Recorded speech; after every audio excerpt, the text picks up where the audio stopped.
2 and 1. Let's go. So this is part 3, where I have basically done 2 other videos related on linear systems and word problems. So solving for an intersection between basically 2 lines that you have, but those 2 particular lines, so those equations are coming from word problems. So I'll put up a link up above to the playlist if you want to see a few more examples. These are the last 2 examples, I guess, out of the 8. So here we have an anesthesia mixture is to be created for surgery reasons. A patient undergoing surgery is expected to be infused with 100 milliliters of a 7% anesthetic mixture. Okay, so you have concentrations here. If you currently have 2 bottles, one is 5% and then the other one is 15%, then how much of each would you need to make the 7% mixture? All right, so we need 100 milliliters of this. So now let me set this up for you so that you kind of understand how these mixture problems work. So typically in these word problems, what you're going to get, all right, you're going to get 2 mixtures. So in this case, we have been given a 5% mixture, all right, so it has a certain amount. Okay, so that's the concentration of it. And then you have another one. This one is 15%. All right. Now, what you want to be able to do is you want to be able to take these 2. All right, so you want to be able to take these 2, mix them up in some way. So you don't know. So let's say this will be your X and then this will be your Y. So you're going to be pouring these mixtures in and you want to know how much of each so that you basically create 100 milliliters of 7% mixture. So you know that it's going to be somewhere in between. So notice because one is 5, the other one is 15%. So it's going to be more or less almost like 50-50, but not exactly, right? And you want to be able to figure that out and not necessarily be just guessing in some way. And because this is a linear system problem, you can set it up as a linear system problem. You can also do it by proportions, but we'll set it up as a linear system problem, okay? So let's try it. So what I have is basically, I know that I have X plus Y, and I want to be able to have 100 milliliters in total when I pour those 2 mixtures in. Now, the other line, so this is your first line, so this one is easy to understand. Now, your second line, so this one is not as easy to understand if you haven't done this before. So we have 5% of this particular mixture. All right, so what we have and what we're going to be doing is we're basically saying that we have 5% of X. All right, now 5% of X, so you can write it like this. And then you're going to be adding it to the other mixture, which is 15% of Y. And that is supposed to be equal to 7% of a mixture, which in total is supposed to be 100. So that is your second setup in these concentration problems. So whenever you have basically 2, you try to set it up in this way. And now you have 2 equations and 2 unknowns. So for this, the rest is you can use elimination or you can use substitution to try to solve what these are. So let's actually try it and try to solve this. I don't like working with decimals. So, you know, you can use the trick by just simply multiplying and getting rid of decimals entirely. Okay, so now, so this particular line that we have here, so let me just, so 0.07, so this is going to be 7. I'm going to multiply this entire line by basically 100, all right, so that I get rid of those decimals entirely. And that's going to give me, so here, so 5x plus 15y is equal to 700. So here are my 2 lines. I'm going to move this up here and just get rid of this junk.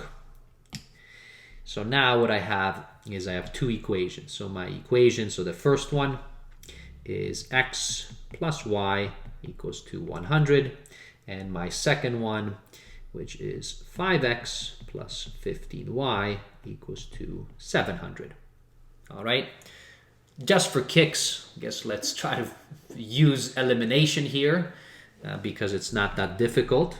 So I'm going to use elimination by multiplying this line by 5 here. So that's going to give me 5x plus 5y is equal to 500.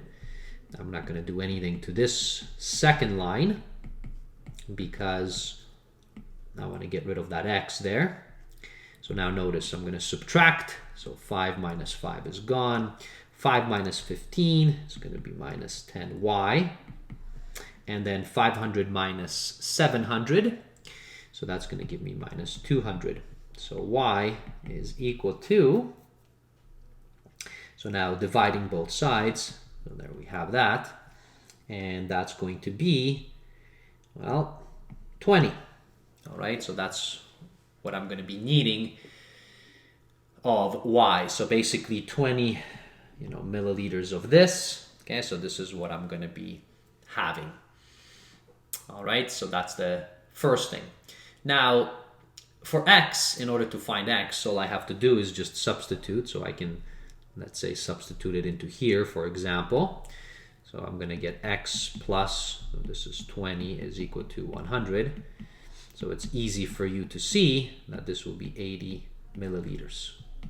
So it's pretty neat that you're going to need these two values. So if you're going back here, so that x was the 5% bottle, and then the y was the 15% bottle. So notice we need a lot more of the 5% than we do need of the 15%. So it's not exactly half-half, okay? It's definitely something a little bit different. But that's how you set up these concentration problems. So I hope that you found this one useful. Here is another example. Again, it's just mixtures, but this is a pretty neat mixture, for anyone who's kind of interested in gold and jewelry. So here is another example. So we have pure gold is considered to be around 24 carats, right? So when they say 24 karat gold, it means pretty much pure gold. Now that kind of gold is really soft. So they typically will try to mix it up with other things. So now, for example, here it says that 18 carats, so here, notice 18 karat gold, what that means is that it is like saying 18 out of 24, because if 24 is pure gold, so that's 100%, so then 18 out of 24 is about 74% pure gold. All right, so that's something that you might learn out of this question. So if you, as the jeweler, have 22 karat gold, so we have 22 karat gold, and we have 9 karat gold, then how much of each would you have to mix to obtain 100 grams of 18 karat gold? All right, and we can keep it as a fraction, I guess, if necessary. So this is the same example as the mixtures above. All right, so except now, so you have your gold. So here, okay, so here's my yellow gold. All right, so I have some yellow gold in here. All right, and what it's telling me is that this particular gold, so what I have is this is 22 karat gold. Now, so it's 22 out of 24. You can change that to percent if you like, but we don't have to, right? So that's kind of like the concentration. And then I have another set of gold. I'm gonna do it in a little bit different color so they stand out. And this one, they tell us, so I have 9 karat gold, all right, which is 9 out of 24. So those are like my two mixtures. And then what I'm going to be doing as a jeweler, I'm going to be mixing these up, okay, in some form of way. So jewelers know how to do that, melt it all up and then stir it up and so on, so that they create, and I want to be able to create an 18 karat. So I want to be able to create an 18 karat gold, so that's 18 out of 24, and I need how much of it? 100 grams. 100 grams. So instead of like in the previous question where I had to do it in volume in terms of milliliters, here I am doing it in mass for the gold. Now, for the setup of these types of questions, you do them the same way. So basically, so what you have, you can, for instance, call this one, let's say this one will be X, and then this one will be Y. So those are the two. And then how much in grams do I need? So you would simply say X plus Y is equal to 100. All right, so that's how much we need in total. And then the second line that you're going to do is, that's the line that you have to set it up as basically a mixture. All right, so you're going to take how much you have in here. So that's 22 out of 24 X plus, okay, how much you have there in terms of your mixture, 9 out of 24 Y. And that's going to produce for you 18 karat gold. And this is times 100. So the other question was basically decimals. This one is basically fractions. But notice that this fraction that we have here, we can actually reduce it by quite a bit. All right. So notice if you multiply everything by 24, it gets rid of in that second line. So here, if you multiply this by 24, there goes your fractions, and then you just have integers. All right, so let's do that. So let's see what it will actually give us. So our first line doesn't change. So this line, I'm not going to do anything to this one yet. So that's that. My second line, if I multiply by 24, then these 24s are gone. It's going to give me 22x plus 9y is equal to, now this is 18 times 100. And now it's just an integer problem. Okay, so in here, so again, I can use elimination. You can use whatever you like, to be honest with you. I'm going to multiply this line by 9 so that I get rid of my y's. Okay, so that's what I'm going to do. So that first line, when I multiply it, so this is my line 1, line 2. So my line 1 prime multiplied by 9 is going to be 9x plus 9y equals to 900. It's going to be 22x plus 9y and equal to 1800. So now subtracting, so my y will be gone. So I'm going to get 9 minus 22. All right. So 9 minus 22. So that's what? 13, I guess. So this is 13x. And then 900 minus 1800. So that's going to be minus 900. Now, so this is going to be, sorry, negative there. So the negatives and negatives, it's going to be 900 over 13. And probably actually, because 13 is prime. So let's see if 13 goes into, it does not.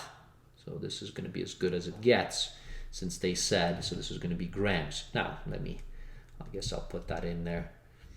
900 divided by 13.